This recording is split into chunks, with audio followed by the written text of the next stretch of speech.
let's move on. As a former head coach of the New England Patriots would say, let's move on to New England. And with the game this weekend, the Browns head to New England before the bye week to take on the New England Patriots, who are maybe one of the more surprise teams this year. You know, they were towards the bottom of the standings last year, and right now they were sitting at 5-2, ahead in the AFC East, ahead of the Buffalo Bills, which is maybe the biggest surprise so far this season. And that is mostly in part due to their new head coach, Mike Vrabel, and the really good play of second-year quarterback Drake Maye. So we wanted to get in here and talk about the New England Patriots a little bit, but also the Browns defense had a very strong game against Miami and are looking to follow that up with another strong performance against New England. And to kind of give a little backside here, the Browns forced 4 turnovers against the Miami Dolphins, to which the offense scored 21 points off of those turnovers. So the Browns kind of found a recipe this last Sunday against the Dolphins on how to be successful turning these defensive turnovers into points and capitalizing on those, which hasn't always seemed to be the case over the last couple of seasons, but they were able to do that against the Miami Dolphins. Can the Browns create some turnovers this weekend against the New England Patriots to find this method of winning sustainable to get back in the win column against the Patriots? I mean, you would like to hope so. I mean, Drake Maye is still a young quarterback. Like he's done a good job of protecting the football this year, only 2 interceptions. But this is going to be a tough matchup because obviously, like you mentioned, New England's been one of the surprise teams this year. They're one of the top passing attacks in football. I mean, like we mentioned, Drake Maye has taken that stride forward in his second year. Having Josh McDaniels is a great offensive play caller. Definitely helps, but the weapons around him have been solid. Stephon Diggs coming over in free agency. He's been a solid number 1 for them. Quinshon Judkins, a solid number 2 receiver in his second year. Hunter Henry, one of the solid tight ends in the league. And mainly, Anthony, like their offensive line has been pretty good for him so far this year. Will Campbell, who they drafted 3rd overall this year, solid start to his career as a rookie as a left tackle. They drafted Wilson as well in the 3rd round. He's been up and down as a rookie as the left guard, but the rest of the offensive line full of veterans. So when you have a great supporting cast around you as the quarterback, like you're poised for success. And as good as the defense was, we got to, and they've been good all year. But like the strong effort they gave against Miami, you have to keep in mind it's Miami. They're in a severe disarray right now as a football team. So it's going to be a tough matchup for this defense. But we've seen it all year, Anthony. The defense gives you enough to put you in a position to win if you're the Cleveland Browns. You just got to hope for that complementary football from the offense in order for this team to have a chance to win, because if the defense is putting out a great effort and the offense doesn't do anything in return, as we saw throughout the season, minus the Green Bay game and the Miami game, it's not going to last very long. Yeah, you really need both sides of the ball to be on top of things. And one of the things about the Patriots, and I want to talk a little bit more about Drake Maye here, and the big reason to the Patriots' success early on. So far this season, 12 touchdowns to only 2 interceptions, leads the NFL in completion percentage at 75.2% completion percentage, and that's an incredible clip in terms of accuracy. So they are finding a lot of success with him here in New England in the second year. And you're right, Josh McDaniels might be a terrible head coach, but is really good at calling offensive plays. And, it seems like there are coaches around the NFL that are really good in a specific role as play callers, and there are some in really good roles as head coaches. Sometimes they just don't mesh. And that's sometimes a situation you'd run into when you hire these coordinators as head coaches. But McDaniels has been able to find success with Drake Maye here in New England. And I think that it's going to be a tough task for his defense. Yes, this defense is really good, but we know how long McDaniel has been at this, and he will definitely have Maye prepared against a very good Browns defense. Obviously, you got to get some pressure on him. So far this season, Maye has had 2.83 seconds time to throw, and that is just kind of average in terms of the rest of the NFL and what other quarterbacks have. So you got to be able to put some pressure on him and be able to maybe force some bad throws. And he hasn't had very many. He's only had 2 interceptions and is completing 75% of his passes. So they have to find some sort of thing here on defense to force Maye to make some bad decisions. Yeah, I mean, just like the offensive line's grading out well, but if you dive into it a little more, out of the 200 or what is it? Should I get the number right? 254 dropbacks. He's been pressured 90 times. He's been sacked 22 times. So as good as Campbell and Morgan Moses at right tackle has been for that offensive line, they've been he's been vulnerable to getting sacked. You break it down, it's about 3 sacks a game, according to PFF. So, and he gets pressured. So we know what the Browns defensive front's going to do. They're going to dial up pressure. You saw they kind of hit you in a variety of ways against the Dolphins with Grant Delpit on a blitz. You talk about the interior pressure. Graham having a phenomenal game last week against Miami. Malik Collins has been solid. And of course, we know what Miles is going to bring to the table, as well as Wright and McGuire. The Browns will dial up pressure. Jim Schwartz is great at blitzing, and I'm sure they'll try to make Maye uncomfortable. But like you said, he's protected the football. He's only had, I think, 6 turnover-worthy throws, according to PFF. So Drake Maye, he might get forced into some bad decisions, but so far this season, even with all the pressure surrounding him, he's been precise, he's been accurate, he's protected the football, and he's getting the ball downfield at his receivers and putting points on the board. Yeah, you mentioned getting the ball downfield to his receivers. So far this year, he ranks 3rd in yards per attempt and is 14 of 18 for 414 yards with 5 touchdowns on passes 20-plus yards downfield. So he is really dialing in that deep ball, and when he gets time, he can definitely make you hurt. So getting quick pressure on him is going to be an extreme key point for this Browns defense to hopefully disrupt and what Maye has been able to do this season. And I have this stat right here. When he's blitzed this season, he's completed 75.4% of his passes, 5 touchdowns, 0 interceptions. So, and when he's under pressure, 2 touchdowns, 1 interception, 56.6 completion percentage. So when he's pressured, which is 35.4% of the time, his numbers aren't as good as the season stats will tell you, but when he's blitzed, it seems like he gets that ball out pretty quick and makes defenses pay for it at the same time. So what that tells me is he does a very good job of reading the blitz and where it's coming from. And what's good for the Browns is they can create pressure with just the 4 up front. They don't need to send extra blitzers. You have guys like Myles Garrett, Malik Collins, Mason Graham. They've been able to do such a great job this season. Just those guys alone have been able to create pressure. So hopefully you rush 4, drop back 7, guard as much as you can and get some pressure on Drake Maye and don't give him too many options to places to throw the football. Maybe that'll be the success of this Browns defense this week against Drake Maye. No doubt. All right. On the other side of the ball, the Patriots have a really stout run defense.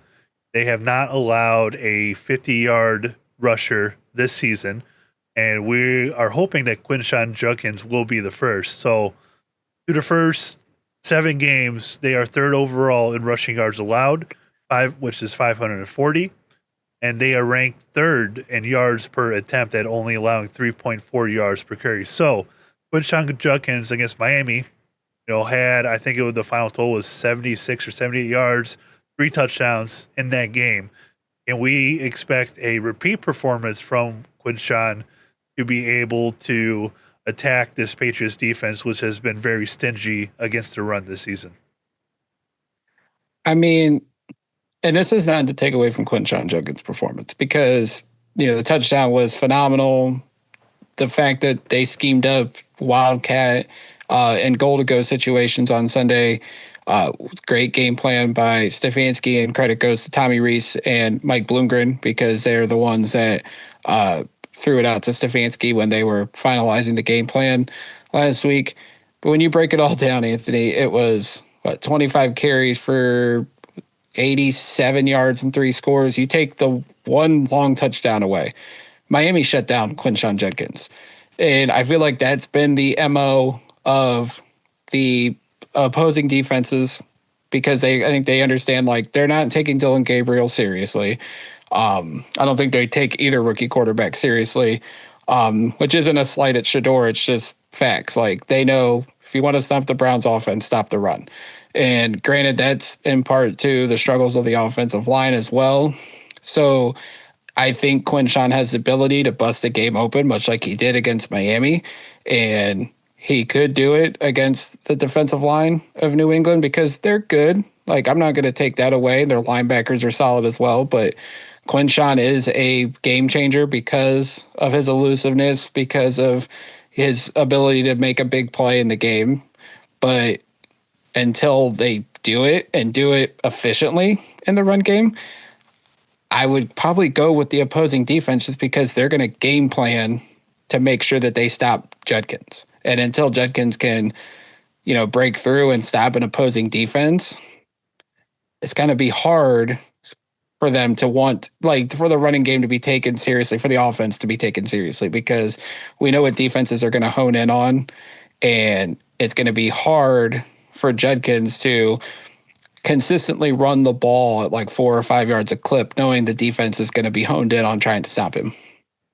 Now, the caveat to that is, the weather certainly played a factor this last Sunday.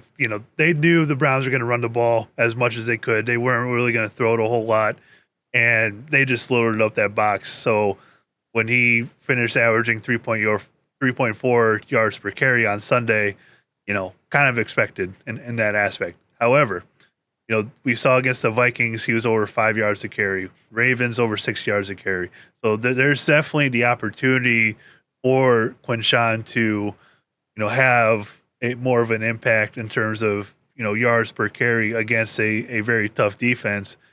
And maybe part of this, Jack, is, we've had the same offensive line for the last couple of weeks. And you have to wonder what the impact of that is. And, Quinshon was asked about it. He was asked about it yesterday. And the question was, Quinshon gave a lot of credit to the blocking techniques that were put in front of him.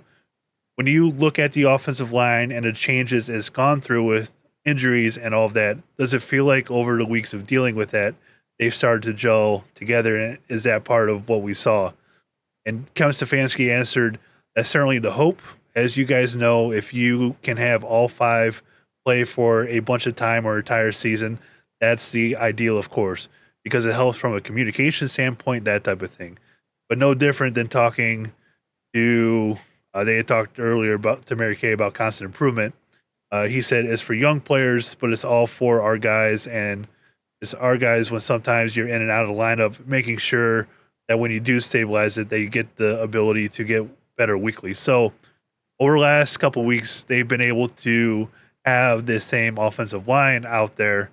You saw improvements for sure, from week to week with the offensive line in terms of the running game. Now that things seem to have stabilized for a second, and I mean, there's Ethan Posick missing practice on Thursday, so that could be a downside to what we're talking about here. But having a stabilized offensive line for the moment will this continue to get better and better each week in terms of the running game and pass protection? I mean, you would certainly hope so. I mean, even like last week, we didn't have Jack Conklin because he was in concussion protocol, and he's expected to be back. KT Leveston stepped in, and it was him and Cornelius Lucas rotating in and out, and they both graded really well in the run blocking. And I think that was a good thing. Whether it was Leveston or Lucas paired up with Teller, like they opened holes for Judkins, and he was able to, do his thing on the touchdown run. He had a couple other solid runs, obviously. But you're hoping like another week with Cam Robinson starting at left tackle, that's going to help make things gel. If Conklin comes back and can get into some kind of form, some kind of rhythm, you would hope him and Teller will open up holes. Center, like the interior, like inside runs and stuff this week's going to be questionable because if Posick can't go, you have Luke Whippler, who's been primarily used in the jumbo packages as like an extra tackle, so to speak, on the outside. His first start as a center going up against, whether it's Christian Barmore or Milton Williams, like that's going to be a tough task for your first career start. So you just want to get some sort of continuity on that offensive line because it's going to give Gabriel time to make plays, hopefully with his arm. And not only that, continue to open up lanes for Quinshon Judkins, because I wouldn't worry about the vision, because if you watch it, whether it's like the sky cam on replays during the televised performance or in the all-22, his vision seems pretty solid. He's been able to cut, find the open lane, and then be able to do what he's done so far through his first several games in the league, and you just hope that continues to be a trend, and hopefully this offensive line will continue to get healthy here in the next few weeks. Yeah, getting this offensive line healthy, definitely an aspect that still needs to improve. And, I know what is currently out there is not what we had thought at the beginning of the season where it would be. So, obviously a tough thing. And, as we kind of wrap up here talking about the Patriots, Jack, if you want to give your official prediction for what the Browns will do in New England on Sunday. Yeah, I think it's going to be a tough game for the Browns, just because you look at New England, they're top 10 in both scoring offense and scoring defense. So, Vrabel and McDaniels they have changed the culture in New England. Obviously, they have turned the corner there, I feel like, as the franchise getting out of the Belichick era. The 1 year last year with Gerard Mayo, which was a disaster for that organization. And I'm glad Robert Kraft, for the sake of that franchise and their fan base, I'm glad Robert Kraft saw it and knew to make an adjustment quickly and not like sit around and give it some time, just because you could sense based on the reports that it was just a disaster. But so far it looks like the Patriots are back to their winning ways, which, fans around the league probably won't like that, but I mean, for that fan base, I'm sure they're loving it right now. But as far as this game goes, I think it's going to be low scoring. I do not because both defenses, I think, are going to come out ready to play, be physical, and give those opposing offenses a fight. I will say the Patriots will win this game. I'm going to go Patriots 17, Browns 9. I think we don't get touchdowns. I think it's obviously we're going to go back to, unfortunately, to what it's been pre-Miami. The offense is going to struggle against New England's defense, and New England's offense will do just enough to come away with another victory. So 17-9 Patriots, unfortunately. Yeah, I think it's going to be obviously a tough game for the Browns here on Sunday. Patriots have been playing really well this season, a huge surprise team in the AFC, leading the AFC East at the moment ahead of Buffalo. So I am going to pick the Patriots. I will say that they win this one 23-16. Hopefully we don't go back under the 17-point trend for too long, but we were able to finally score more than 17 this past Sunday. But I will say the Patriots win this one 23 to, did I say 17? 16? 16. 16. 16 is what. So it could be, unfortunately, a tough loss heading into the bye week. And, will certainly be discussions if that is the case. But you get a win going into the bye week and surprise us, you could turn your whole season around with the schedule and how it is after the bye week. So you never know how things will shake out, and hopefully they prove us wrong and get a win on Sunday and surprise us. But we'll see. There's always a game or two that the Browns aren't expected to win. We already got the one with Green Bay, so who knows? Maybe this Sunday will be that second unexpected victory. Yeah, I think last week was the rare case where we maybe were expected to win the game against Miami, and we actually did. And I still picked them to lose. Yeah, it's all right. It happens. All right. Yeah. We are going to get on out here. Be sure to give Jack a follow over on X at JackMcCurry08. Give me a follow at Anthony Joki, Joki. Be sure to follow the Dawgland on pretty much every social media platform at the same handle, which is the Dawgland. We will be back probably for post-game either Sunday, Monday. Jack and I will get it all figured out here. But always remember, until next time, go Browns.